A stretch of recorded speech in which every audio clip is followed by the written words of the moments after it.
a good list that I've put together, inspired by a couple of others and my own contribution, and I'd like to share this list with you. First, learning the power of purpose. A person who has purpose in their life, they have something to go for, some meaning. One writer described it, for some people it becomes a magnificent obsession. And for you and I, maybe it doesn't need to be that dramatic as a magnificent obsession. But it has to be something that does something to us, something that pulls us, especially into the future. You know, there are many influences on us. One is the influence of the past. Some people are always pulled back by the past. Some people are always pulled aside by the distractions. But here's what's powerful. If you have a list of high purpose in your life, it pulls you toward the future.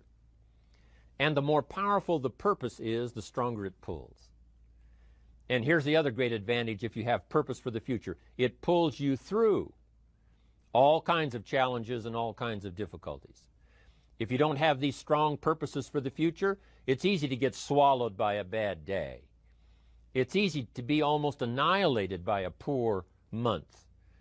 And it's easy sometimes to almost disappear beneath the waves of a year that goes backwards if you don't have something to pull you beyond that year.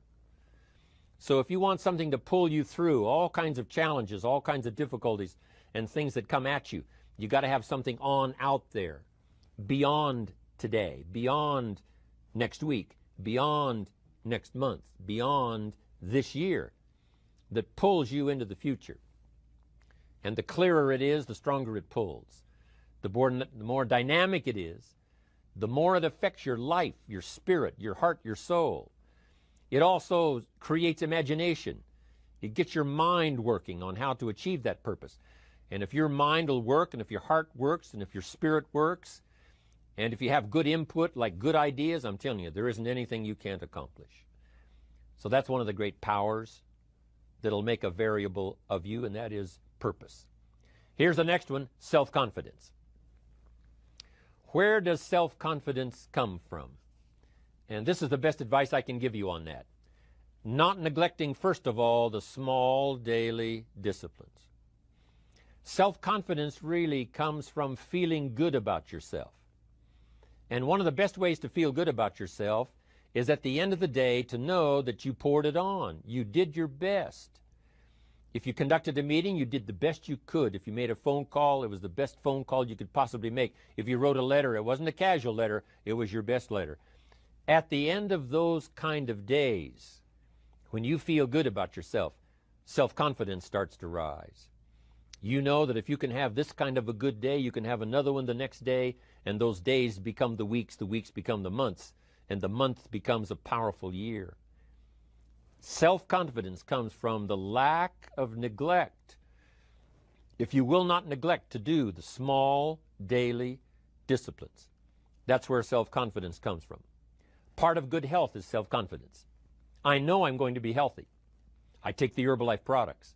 I eat the apple a day. I walk around the block. I do the jogging on the beach. At the end of the day, when you've really poured it on and you've done all the stuff, self-confidence grows.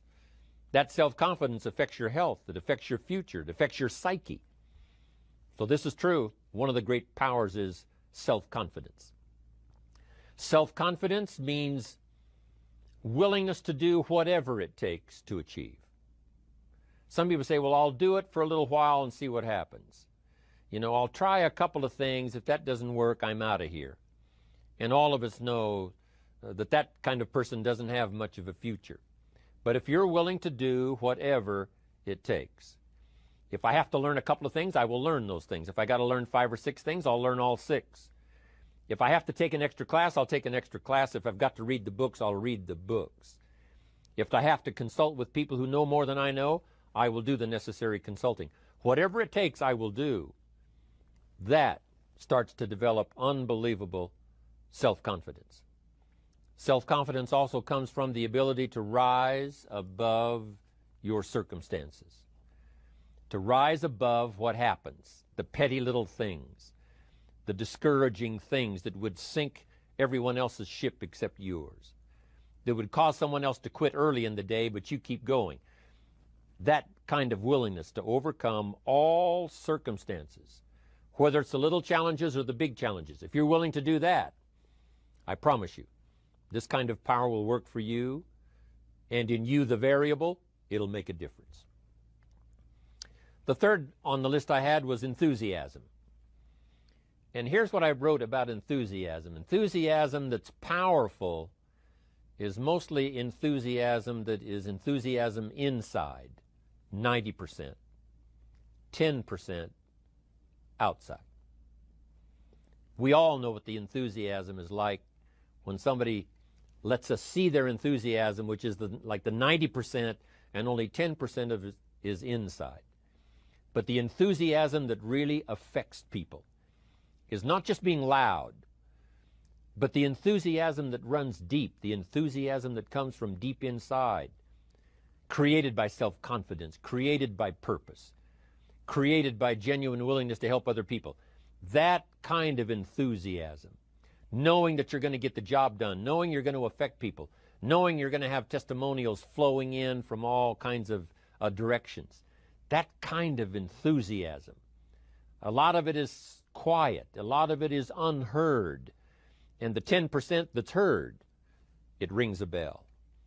People call it genuine enthusiasm because they know that what you say in the outward display of your enthusiasm is only a small tip of the iceberg of the enthusiasm you feel inside that really motivates you to do the best job you can. Next on my list, to help you become the powerful variable, is expertise. Wanting to excel in all of the skills and settling for nothing less than an outstanding performance.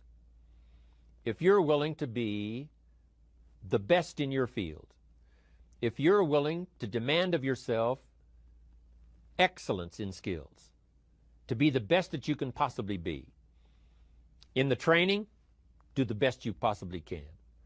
In doing a workshop, do the best you possibly can.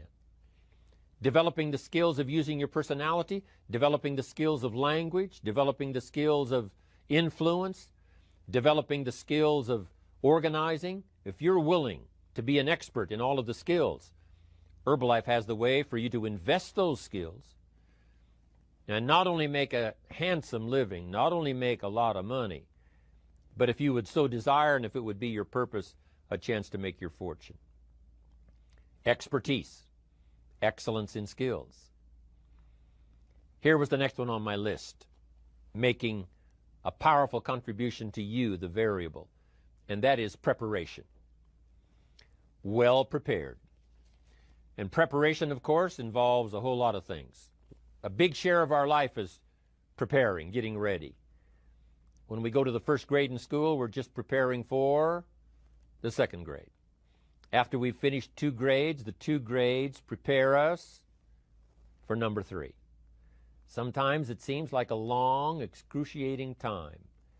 And the time will just seem like it'll never come when we can finally have the performance that we really want. But it takes time to prepare. It takes time to get ready. And the decisions you make in the preparation time, those are the decisions that last for a lifetime. Preparing to have a good day. It's that preparing, maybe the night before, maybe the couple of days before the day that you're going to put everything together. The preparation for a meeting means that you've taken it serious. The preparation for doing a workshop means you're serious about the workshop. You want to make the best contribution. That kind of preparation is important. But here's preparation that's very vital, and that is to prepare yourself for success. Life seemingly does not wish to waste success on the unprepared. Life says, why waste a fortune on this person? They're not prepared to do the right things with it. They're not prepared to use it wisely. If a fortune was bestowed upon this unprepared person, it would probably be wasted. The people that could have been touched won't be touched. What could have been done won't be done because this fortune will have been wasted on the unprepared person. So not only look for fortune, not only look for the promise, but prepare yourself and ask of yourself, what can I do to make myself ready? Because remember, life was designed not to give us what we want, not to give us what we need, but life was designed to give us what we deserve. Every value in life must be paid for, and those that pay are the ones that get it. It says those that give receive. Someone says, I wish to receive, I wish to receive. You don't have to concentrate on receiving. Just become a good giver. It says those that search will find. Someone says, well, I need to find some good ideas to help change my life for the future. Then to find good ideas, that doesn't come because you need them. It comes because you search for them. If you want good ideas, you got to go after them. You got to go to the class, you got to go to the workshop, you got to go to the training, go to the book, right? You got to go to the journal, right? Go where good ideas are being taught. Go searching, go looking, because good ideas are not going to be wasted on those that are not seeking, searching, well prepared. So, prepare yourself to be ready for fortune when it comes, to be ready for challenge when it comes, to be ready for opportunity when it comes. Opportunity comes along and passes by the person that is not well prepared. I want to prepare myself this year for next year. Yes, I wish to be effective this year, but I'm also thinking of ways, how could I be better? How could my ideas be more powerful? How could they be sharper, more clear? How could I reach some people next year that I perhaps can't reach this year? I haven't reached deep enough into my own soul to affect some people. Some people just pass by and say, hey, what a good speech. But how could I make it stronger than that, deeper than that, more powerful than that? I cannot be as powerful as I could be next year. You know, you can't go to the 10th grade in the 5th grade. You just got to go through the grades. But the more you are prepared, when the 10th grade finally comes, now you can cash in and get 2 times, 3 times, 5 times more value from it by being prepared. I want to do my best this year for Herbalife, but I also want to get ready for next year, 1999. And then when the year 2000 comes, at the turn of the century, I want to be well equipped by language, by instinct, by temperament, by personality, by influence, to really be valuable the year 2000, 2001, 2, 3, 4, 5. That's my goal. I'm sure it's your goal. Now here's the next one. There's great power in self-reliance. Self-reliance means you simply look mostly to yourself. It would be nice if someone just gave you this, gave you this, gave you this. It would be nice if everyone did their job exactly as they're supposed to do it. But here's what you've got to do. Primarily rely on yourself. Primarily say, I'm the person responsible. And I will learn the necessary skills so that I can help people learn their skills. If I need lots of people to do certain things to build my organization, that is what I must have. But I've got to be the final backstop. I've got to be the final one that people can rely on. So that if this is missed and this is missed, I can catch up. I can fill the gap. I can do the job. We have to do it when we conduct meetings. We have to do it when we conduct training. We have to do it when we're in a class of just a few. What someone might have missed, we're there to fill in. Self-reliance. Primarily, we're learning to count on yourself. So that you can do this. Never complain and never explain. Here's the next key power, and that's image.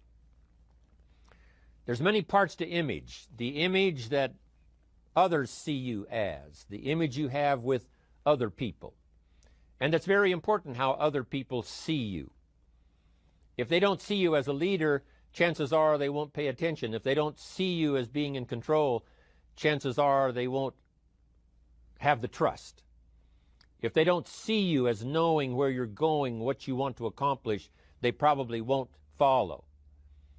But if people can see you, if you have the image of someone that's in charge, in control of your life, your future, your destiny, in control of the situation, if they see that, that kind of image is powerful.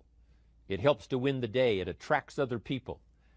People want to be around people that are in control, that are powerful, but they know how to use their power, influential, but they know how to use their influence. That kind of image is important. But here's a very important image, and that is your image of yourself. The way you dress, the way you talk, the way you think, your capacity for learning. All of that is an important image that you have of yourself. The image that you have that if it needs to be learned, you could learn it. If there's a book that needs to be mastered, you could master it. If there's a skill that needs to be learned, why couldn't you get busy now and learn that skill? That kind of self-image, that I am continually trying my best to be the best I can. Because one of the most important places you have to look is into the future, yes. You've got to look into the past, yes. You've got to look around, yes. But one of the most important places you have to look is in the mirror. You know, how I appear to other people, that's important. But how I appear to myself is the ultimate importance. That kind of image, to where you'll develop the self-confidence, you'll develop the self-reliance. Now here's another one in my rather short list. The next word is character. Becoming a person of high values, a person of principles, a person of honesty, a person that earns respect. That kind of character. It took character when Mark started to put the marketing system together. How can we have a system that will build in the integrity, that people will know that if this happens, then this will happen. And if this goes wrong, here's the way to fix it. Unless you have the principles and the character and the integrity to put together a viable plan for a wide variety of people, then the system is not going to last very long. And I've been around long enough, and I'm sure you have been around long enough to see a lot of systems that got started, but they failed. And the reason is because they were not constructed with integrity. They were not constructed with character. They were not constructed with doing the right thing. They might have been constructed to take advantage. You know, cash it out as quickly as possible and leave. Mark was involved when others took advantage of him all those years ago before Herbalife. When someone took advantage and didn't have the character, didn't have the principles, and didn't have the character to stay, the character to see it through, the character to do the right thing.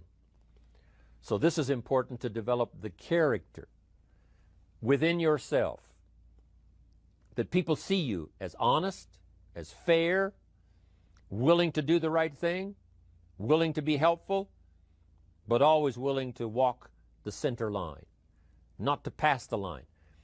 When we come to an opportunity like Herbalife, especially multi-level network marketing, it is so dynamic, it is so powerful, and it is so possible in fortune making that sometimes people want to speed up the process by cutting the corners, by neglecting to do the right things, you know, to cheat a little here, you know, cross the line just a little bit, because then, you know, it'll grow faster and you can cash in quicker. Not necessary here. Doing Herbalife right will build your fortune longer and stronger than trying to cut the corners and not doing it right. If we'll have the integrity that Mark had when he started it, and keep perpetuating that we will do the right thing by the marketing system, the right thing by a distributor who has a customer and they take care of that customer belongs to that distributor. That kind of integrity in the marketing system, the kind of integrity we have among each other, the kind of character we have to rely on each other, because here's what we cannot do. We cannot do this by ourselves. Mark's got to count on me. I've got to count on Mark. We've got to count on the president's team. The president's team has to count on the chairman's club for advice and counsel. We have to count on the millionaire team, the tabulator team, the world team. We've got to count on the distributor. We've got to count on the distributor giving the right message to the potential customer. We've got to count on the distributor giving wise counsel to the new recruit, teaching them the right way, the Herbalife way, the principled way, the character way. Vitally important. Building and developing your own character. Now here's another one. It's called self-discipline. Self-discipline, all of us have a challenge with that. Because sometimes it's easy, and especially if you're working hard, doing the best you can, it's easy sometimes to let up and let it go. But remember, so many people, especially now that we're as big as we are around the world, are counting on what we do. At home office, they have to be careful. They have to be disciplined. It's easy for the person who ships the product from Herbalife says, oh, well, I'll wait until tomorrow to ship it. And then they go home and sleep like a baby. But the distributor who's waiting for that product doesn't sleep that night, or doesn't sleep when the product doesn't show on time. But if everybody will have the discipline to say, I will do the best job I can. I will make mistakes, of course, because we're all human, but I'll try to remedy those mistakes and do the best job I can. That kind of self-discipline that understands how important your part is in all of the functions that work. Coming to work on the set here, HBN, there's so many people that play a part. And each one of the parts that are played is necessary to put on the broadcast, make it viable, make it real, make it powerful. Any couple of them missing, and it would be a disaster. But all of it put together, and it works like a charm. Each person developing the self-discipline to do their part, do their job. Here's one more, and that is the power of extraordinary performance and demanding of yourself excellent results. This is so important. If you want to live extraordinary, you must do extraordinary. If you want an extraordinary income, you must do extraordinary things. If you want an extraordinary fortune, you must go with the demands of what it takes to have that fortune. Mark has made such a fortune, it's almost beyond comprehension what the numbers really are. But guess what he has the satisfaction of knowing? He earned it all. If he'd have been lax in the performance, Herbalife would not be here these 18 years later. Herbalife would have been a footnote in multi-level history. But because he performed year after year, the 3rd year and the 5th year, and the 7th year and the 10th year, and the 12th year and the 15th year, and now performing well in the 18th year, I'm telling you, that's what makes it such a viable fortune for Mark personally, of course, because he did the job. If we would ask of ourselves that kind of performance, and you've got to ask it of yourself. You know, I can't ask it of you. I would try to inspire you. I would try my best to share with you what it might taste like, what it's like to finally make your fortune. It happened for me. But here's what you must do. You must demand it of yourself. Society does not demand that you not have a heart attack. But if you want to escape having a heart attack, you must demand it of yourself. Society doesn't demand that you take Herbalife and improve your health. You have to demand it of yourself. Society doesn't demand that you jog around the block every morning. But if you want good health, you must demand it of yourself. Society doesn't demand that you read a couple of books a week and improve your intelligence and your knowledge. That you must demand of yourself. Society does not demand that you build a financial wall around your family nothing can get through. That's not a demand of society. But you must demand it, if you wish it, you must demand it of yourself. Society doesn't demand that you learn a list of 10 skills in order to ensure your own future and the future of your family. Society doesn't demand it, doesn't require it. It is not a law. But if you want the benefit, you must demand it of yourself.